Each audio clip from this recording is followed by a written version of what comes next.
চট্টগ্রাম আদালত এলাকায় গত ২৫শে নভেম্বর হত্যাকাণ্ডের শিকার আইনজীবী সাইফুল ইসলাম আলিফের গ্রামের বাড়ি পরিদর্শন করেছেন ধর্ম উপদেষ্টা আফম খালিদ হোসাইন এবং প্রাথমিক ও গণশিক্ষা উপদেষ্টা ডাক্তার বিধান রঞ্জন রায় পোদ্দার। এ সময় সাইফুল ইসলাম আলিফের কবর জিয়ারত করেন ধর্ম উপদেষ্টা। পরে নিহতের পরিবারের সঙ্গে সাক্ষাৎ করেন। উপস্থিত ছিলেন প্রাথমিক ও গণশিক্ষা উপদেষ্টাও। এ সময় ধর্ম উপদেষ্টা বলেন, হত্যাকারী যেই হোক না কেন কাউকে ছাড় দেয়া হবে না।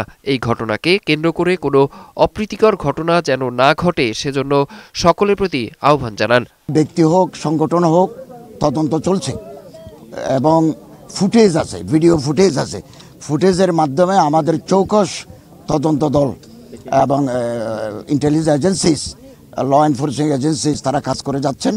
প্রাথমিক ও গণশিক্ষা মন্ত্রণালয়ের উপদেষ্টা বলেন, বর্তমান সরকারকে প্রশ্নবিদ্ধ করার জন্য অপচেষ্টা চলছে। দেশের মানুষের সৌহার্দ্য ও সম্প্রীতির সম্পর্ক কোনোভাবে যাতে ক্ষুণ্ণ না হয় সে ব্যাপারে সচেতন থাকার আহ্বান জানান তিনি।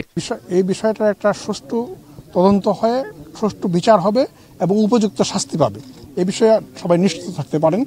আর সবার প্রতি আমি আহ্বান জানাবো শান্তি শৃঙ্খলা বজায় রাখার জন্য, যেন এই বিষয়টাকে কেন্দ্র করে বিভিন্ন রকম উস্কানিমূলক ঘটনা না ঘটে এবং এতে আমাদের দেশে বিদেশে ভাবমূর্তি নষ্ট না হয়। পরে সাইফুল ইসলামের পরিবারের হাতে আর্থিক সহায়তার চেক তুলে দেন ধর্ম এবং প্রাথমিক ও গণশিক্ষা উপদেষ্টা।